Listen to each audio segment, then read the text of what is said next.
हाँ जी, तो क्या हाल है आपके। मैं सुमित कुमार एक बार फिर से आपका स्वागत करता हूं अपने YouTube चैनल पे। एनटीए एग्ज़ाम एनटीए 1 2024 की तैयारी करने वालों के लिए आप समझ रहे हो, वो हर एक दिन पे कांटा लगा रहे हो कि भाई अब एनटीए का एग्ज़ाम आने वाला है।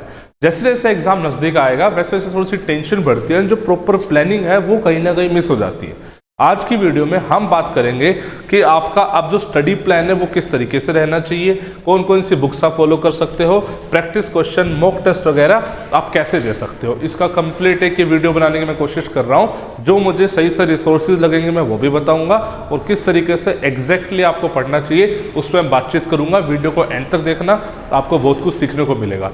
सबसे पहले हम अपने चलते हैं जो सबसे मेन भी होता है, that is study plan. Study plan में मैंने दो कैटेगरी में बच्चों को डिवाइड करा है। पहली कैटेगरी जो बच्चा जीरो से स्टार्ट कर रहा है, दूसरी कैटेगरी जो बच्चा पिछली बार तैयारी कर चुका है, जैसे भी जिसको लगता है सर ठीक ठाक लेवल हो चुका है। देखो, सबसे पहले तो आप चाहे किसी भी कैटेगरी के बच्चे हो, आपको डिसाइड करना पड़ेगा कि अपनी प्रिपरेशन को आप कैसे कैरी फॉरवर्ड करना चाहते हो।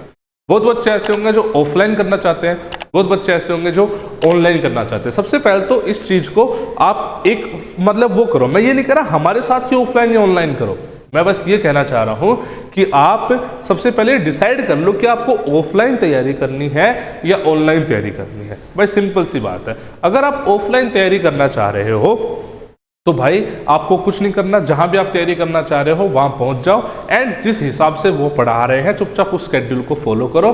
प्रोवाइडेड जैसे मान लो कोई बच्चा है जिसका मैथ्स वीक है, तो पहले टीचर्स को जाके बता दे कि देखो सर मेरा ऐसा सिस्टम है, मुझे ऐसा करना है, ये मेरी रिक्वायरमेंट है। तो उसके हिसाब से जैसे हम यहाँ पे ऐसे ही करते हैं, जैसे अभी हम योद्धा बैच भी लॉन्च कर रहे हैं। 10 जनवरी से बैच स्टार्ट है, योद्धा 3 महीने का हमारा बैच होता है। तो मान लो चाहो तो वहाँ भी आ सकते हो, उसकी डिटेल वगैरह भी आ रही होगी स्क्रीन पे।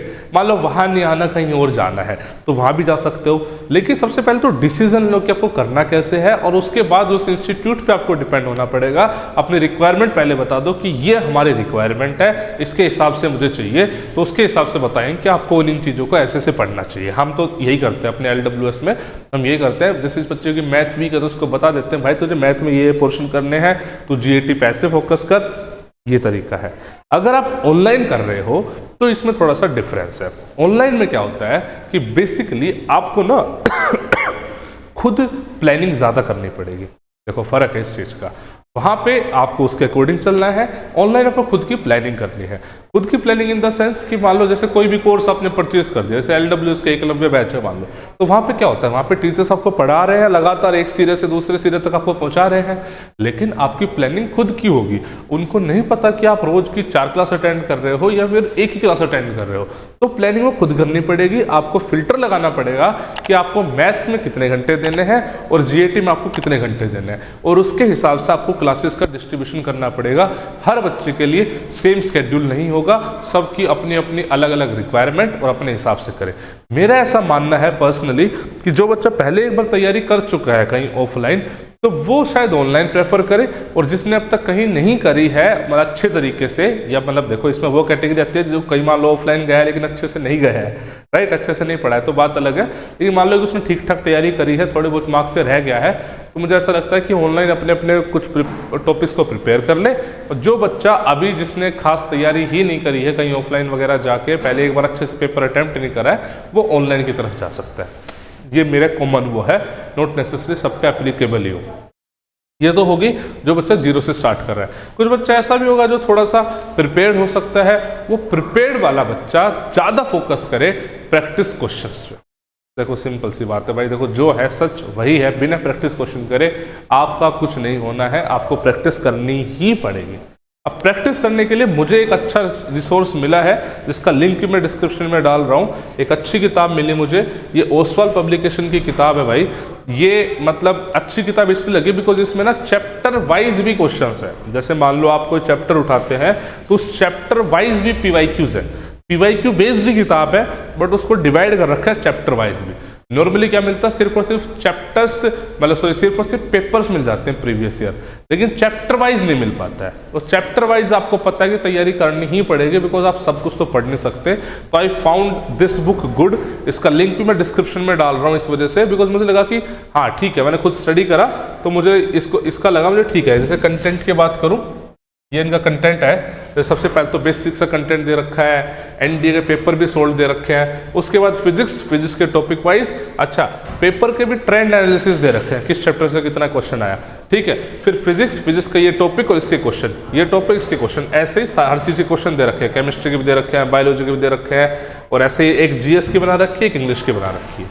तो ये मुझे अच्छा लगा कि इसमें चैप्टर वाइज चीज़ें हैं, आप ये कर सकते हैं। मान लो आप ये ना कर रहे हो, ठीक है, आप कह रहे हो कि सर मुझे इसकी भी ज़रूरत नहीं है, मुझे ऐसा लगता है कि बस पीवाईक्यू कर लूँ, तो आप मेरे हिसाब से तो यूपीएससी की वेबसाइट पे जाइए और पीवाईक्यूज डाउनलोड कर लीजिए पूरे और उसका एज पेपर दे दीजिए, वो भी एक अच्छा idea, that is also a good idea, जिससे बच्चा काम करता भी है काफ़ी हद तक, ठीक है जी। ये हो गई बात। और इसके अलावा जो बुक्स हैं, जो बच्चा बोलता है कि मुझे किताबों से कितना पढ़ना है, देखो मुझे ऐसा लगता है कि एनडीए प्रिपरेशन इतनी कॉम्प्लिकेटेड आज के डेट में हो चुकी है कि आप सेल्फ ना पढ़ के अगर दूसरों से हेल्प ले लोगे ज़्यादा अच्छा रहेगा, जैसे कि हम कर रहे हैं। आपको अगर बुक लिस्ट चाहिए तो मैं बुक लिस्ट भी अलग से बता सकता हूँ, बट मेरे हिसाब से कुछ ही स्पेसिफिक कोर्स को फॉलो कर लो, आपकी टेंशन कम हो जाएगी। अगर आपने पहले कहीं पढ़ रखा है तो देखो चीज़ें अलग है, फिर तो आपको रियलिटी बताऊं तो फिर आपको मेरे जैसे किसी की ज़रूरत भी नहीं है, आपको खुद को पता है कि क्या करना है क्या नहीं करना है, फिर आपको मेरी ज़रूरत तो एसएसबी में पढ़नी चाहिए।